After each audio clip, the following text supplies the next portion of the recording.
السلام علیکم، امید آپ خیریت سے ہوں گے، ٹھیک ٹھاک ہوں گے. اور ویڈیو کا ٹائٹل تو آپ نے دیکھ ہی لیا ہوگا کہ آج سے ہم پراپرلی درس نظامی کی کلاسز سٹارٹ کرنے جا رہے ہیں. اور آج کی اس ویڈیو کے اندر میں کوئی درس نظامی کی کلاس نہیں دوں گا، بلکہ جسٹ اناؤنسمنٹ سمجھ لیں یا پھر انٹروڈکشن سمجھ لیں. آج کی اس کلاس کے اندر جسٹ انٹروڈکشن ہوگا. اس میں بتایا جائے گا کہ درس نظامی ہے کیا. درس نظامی دراصل عالم کورس کو کہتے ہیں. علم حاصل کرنے کی کتنی زیادہ فضیلت ہے، آپ اس بات کا اس سے اندازہ لگائیں کہ طالب علم دین کے پاؤں کے نیچے اللہ پاک کے معصوم فرشتے اپنے پر بچھاتے ہیں. اور جنت میں جب عالم دین جانے لگے گا اور تو عالم دین کو جنت میں جانے سے روک دیا جائے گا اور کہا جائے گا کہ جاؤ اور دیگر کو بھی اپنے ساتھ شفاعت کر کے جنت میں لے کے جاؤ. اور ایک دفعہ حضور علیہ الصلوۃ والسلام اپنے ایک صحابی سے محو گفتگو تھے. اسی اسنا میں آپ پر وہی تشریف لائی کہ جس صحابی سے آپ گفتگو فرما رہے ہیں وہ تھوڑی دیر بعد، مطلب 1 گھنٹے کے بعد ان کا وصال ہو جائے گا. راوی لکھتے ہیں کہ وہ عصر کی نماز کا وقت تھا، تو حضور علیہ الصلوۃ والسلام نے اپنے ان صحابی کو بتا دیا کہ آپ 1 گھنٹے کے بعد اس دنیا سے چلے جائیں گے. وہ صحابی رسول بے چین ہو گئے اور مضطرب ہو کر رسول اللہ صلی اللہ علیہ وسلم کی بارگاہ میں پوچھا کہ حضور، اب اس تھوڑے سے مختصر وقت کے اندر میرے لیے کون سا بہترین عمل ہے کہ جو سب سے افضل عمل ہو، جو میں اس ٹائم کے اندر کروں. حضور علیہ الصلوۃ والسلام نے ارشاد فرمایا، اے صحابی، علم دین حاصل کرنے میں لگ جاؤ.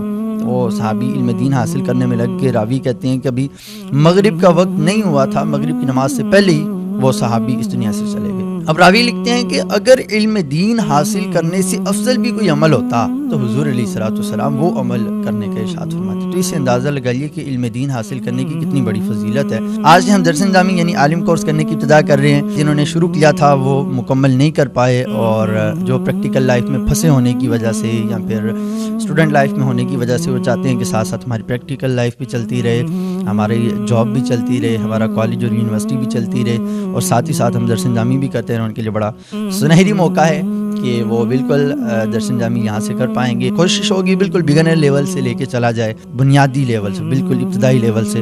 انشاءاللہ میری نیت ہے کہ شروع سے لے کر ایڈوانس لیول تک انشاءاللہ یہ پڑھایا جائے گا. اور درس نظامی میں ایکچولی مقصد کیا ہوتا ہے ہمارا پڑھنے کا، ایک عالم دین کی تعریف کیا ہے. تو بہت سارے لوگوں کے ذہن میں یہ ہوتا ہے کہ عالم جو ہوتا ہے نا، وہ جس کو ساری چیزیں دین کے بارے میں معلوم ہو اسے عالم کہتے ہیں. تو ایسا نہیں ہے. عالم کہتے ہیں اس بندے کو جو اپنی ضرورت کے دینی مسائل کتابوں سے نکال سکے. مطلب یہ کہ اس کو پتا ہو کہ اگر مجھے یہ مسئلہ ڈھونڈنا ہے تو کون سی کتاب سے نکالنا ہے، تو اسے عالم دین کہتے ہیں. اور درس نظامی کا مقصد بھی یہی ہے کہ ہمارے اندر اتنی ایبیلٹی اور کوالٹی پیدا کر دینا ازرائے خود کتابوں میں سے مسائل نکال سکیں. تو اس کے لیے ہم کچھ علوم پڑھتے ہیں جن میں سے صرف، نحو، منطق، بلاغت، علم کلام، علم فلسفہ ہے، علم حدیث، اصول حدیث، تفسیر، اصول تفسیر، اور فقہ اور اصول فقہ.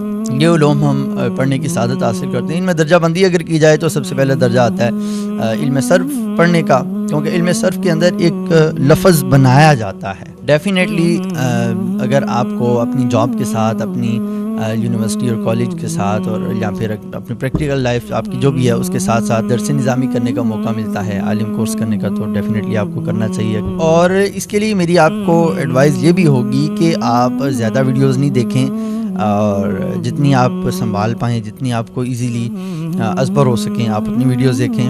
اور اگر آپ فزیکلی کسی جامعہ میں، کسی دارالعلوم میں جا کے پڑھ سکتے ہیں، جامعۃ المدینہ میں جا سکتے ہیں، تو آپ کو جامعۃ المدینہ میں ہی جانا چاہیے. کیونکہ یہ آن لائن پڑھنا کبھی بھی آلٹرنیٹیو نہیں ہوگا مدرسے میں جا کر خود پڑھنے کا. کیونکہ علم کے 5 درجات ہیں، ان میں سے سب سے پہلے ہے خاموشی اختیار کرنا، پھر توجہ کے ساتھ سننا، اس کے بعد جو سنا اسے یاد رکھنا، جو سنا اس پر عمل کرنا، اور جو سیکھا وہ دوسروں تک پہنچانا. 3 درجات مکمل ہوں گے اور آگے کے 2 مکمل نہیں ہوں گے، جس کی وجہ سے علم کے اندر وہ پختگی نہیں آئے گی. میں کوشش کروں گا کہ واٹس ایپ گروپ کے ذریعے سے ہم اپنا ایک گروپ بنائیں، جس گروپ کے اندر ہم آخر کے جو 2 سٹیپ ہیں وہ بھی ہم فالو کریں. جو قواعد ہم نے پڑھی ہیں ان قواعد کا امپلیمنٹ کرنا، یہ انشاءاللہ ہم ایک گروپ بنائیں گے، اس کے اندر ہم اس کے امپلیمنٹ کریں گے، اور جو سیکھا وہ دوسروں کو سکھانا. اور گروپ کے اندر جو طلباء سوالات کریں گے ایک دوسرے سے، کسی کو کوئی سبق سمجھ میں نہیں آیا وہ دوسرے کو سمجھائیں گے، تو آپ وہاں پہ پارٹیسپیٹ کر سکتے ہیں. اگر آپ کو اچھی طریقے سے سبق سمجھ میں آ گیا ہے تو آپ دوسرے کو سمجھا سکتے ہیں. اگر آپ چاہتے ہیں کہ آپ کو کوئی ڈگری بھی ملے، آپ ڈگری ہولڈر بھی بنے، جو کتابیں یہاں پڑھائی جائیں گی وہ پڑھ کے ساتھ ساتھ تنظیم المدارس کا آپ داخلہ بھیج سکتے ہیں. جی ہاں بالکل, یہ کتابیں وہی ہوں گی کہ جو تنظیم المدارس کے نصاب میں داخل ہیں. بالکل آپ یہاں پہ پڑھ کے آپ تنظیم المدارس کا کسی بھی اپنے قریبی مدرسہ سے داخلہ بھیج کر آپ عالم کورس کر سکتے ہیں. اگلی ویڈیو میں ہم صرف کے کچھ اسباق سے ہم اپنے درس نظامی کے کورس کا آغاز کریں گے. اور مومن کی صفات میں سے ہے کہ جو اپنے لیے پسند کرتا ہے وہ دوسروں کے لیے بھی پسند کرے. تو آپ سمجھتے ہیں کہ جن دوستوں کو درس نظامی اس طرح سے کرنی چاہیے وہ پریکٹیکل لائف کی وجہ سے نہیں کر پا رہے, ان کا شوق ہے, ذوق ہے, تو آپ ان کے ساتھ ویڈیو کو شیئر بھی کیجیے, لائک بھی کیجیے, سبسکرائب بھی کیجیے اور کمنٹ باکس کے اندر اپنی ریکمنڈیشن بھی ضرور دیجیے. ملتے ہیں اگلی ویڈیو میں. السلام علیکم ورحمۃ اللہ.